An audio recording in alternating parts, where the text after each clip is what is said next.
கள்ளக்குறிச்சி அருகே காணாமல் போன நகையை மீட்டுத் தரக்கோரி மாவட்ட காவல் கண்காணிப்பாளர் அலுவலகத்தில் பெண் ஒருவர் மனு அளித்துள்ளார். கள்ளக்குறிச்சி மாவட்டம் உடையநாச்சி காலனி தெருவில் வசித்து வருபவர் மகாலட்சுமி. இவரது வீட்டில் நகைகள் காணாமல் போனது குறித்து கள்ளக்குறிச்சி காவல் நிலையத்தில் புகார் அளித்தார். ஆனால் அந்த புகார் மீது போலீசார் எந்த நடவடிக்கையும் எடுக்கவில்லை என்று கூறப்படுகிறது. இதனால் தனது நகையை மீட்டுத் தரக்கோரி மாவட்ட காவல் கண்காணிப்பாளர் அலுவலகத்தில் மனு அளித்தார். கள்ளக்குறிச்சி மாவட்டம் உடையநாச்சி கிராமம். என் பேர் மகாலட்சுமி.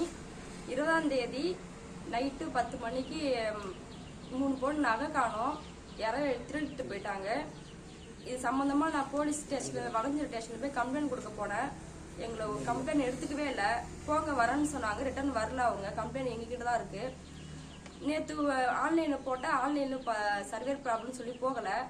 அதுக்கப்புறம் 100க்கு ஃபோன் அடித்தோம். 100க்கு ஃபோன் அடித்தோடனே அவங்க சரி உங்கள் கம்ப்ளைண்ட் நாங்கள் ஸ்டேஷனுக்கு அனுப்பிடுறோம், நீங்கள் போங்கன்னு சொன்னாங்க. ஸ்டேஷன்லேருந்து எங்களுக்கு கால் வந்துச்சு. ஒரு மேடம் பேசினாங்க, வாமா நேரில் வந்து கம்ப்ளைண்ட் கொடுன்னு சொன்னாங்க. நேற்று எடுத்துகிட்டு போனோம். அவங்க வந்து நேற்று மறுபடியும் எங்களை உள்ளே விடலை. அதனால் நீங்கள் எஸ்பி ஆஃபீஸுக்கு வந்து கம்ப்ளைண்ட் கொடுக்க வந்திருக்கிறேன்.